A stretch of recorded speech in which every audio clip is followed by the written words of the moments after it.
What's up, everyone? Thanks for checking out my wedding tips this month. As an add-on to that, what I wanted to do was give you guys a fifth one, and that's going to be going above and beyond for your clients. So on a wedding day, you might need to bustle a dress. You might need to be a flower arranger.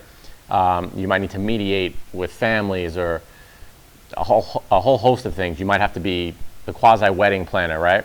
And making sure everything's smooth and not letting things get back to your clients, handling things that might go off that day.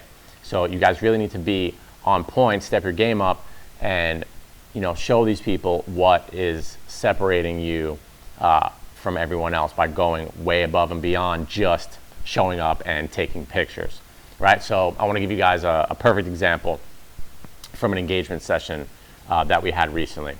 So we planned on shooting in this place in Miami. It was an art museum. And I had checked around with some other photographers in the area. We had never shot there before. And they told us that you could shoot on property, no problem, as long as you stay outside, and not go inside the actual museum itself. Come to find out when we get there that is not the case at all. They wanted $500 for 2 hours.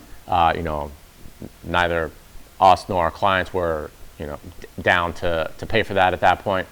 They wanted to throw us out, and it kind of threw everything off, right? So next from there, what happens, of course, it starts to rain. So we really hadn't even gotten started yet, and we were already being threatened by security. The rain starts coming down, and it's like, what are we gonna do? We're kind of screwed here on this session, right? Our clients got their hair and makeup done, they paid for it. We're out there, and all this madness is going on. So what we did was essentially, Melissa went inside and made up this crazy story about how their wedding photographer or whatever sucked. They didn't really get any good pictures, and we just wanted to get some images for them really quickly. Luckily, they bought that story, and they let us kind of hang around outside and get a few shots. Unfortunately, the rain was just not cooperating with us, so we couldn't even take them outside from undercover. So everything we had to do was extremely limited. We had to be undercover so that they weren't getting wet. We ended up shooting in the parking garage, using an elevator, just anything that we could to make it work and not show the clients that, hey, we're kind of screwed, and we still needed to make it a great experience for everybody, right? So we did what we could as much as possible in that one spot. Then I had an idea, and I said, wait a minute, we have a studio, so why don't we just head up there? We can do some studio shots, do some fashion type stuff, things like that, and anything we could to kind of salvage this situation. So they were down for that. I actually put in a call to our in-house stylist. I had him, luckily, he was available. I had him rush over to the studio to meet us there. We were able to do different hair for the bride, different makeup. We ordered food, we had drinks, and we just gave them a really, really cool experience and turned what was kind of a disaster where we were gonna get nothing from it into something that these people never expected to happen. They never, felt like things were wrong or they weren't going to get any great images. So we totally flipped the script on them. After the fact, they wrote us this long email, thanking us and talking about how great everything was. So it's things like that.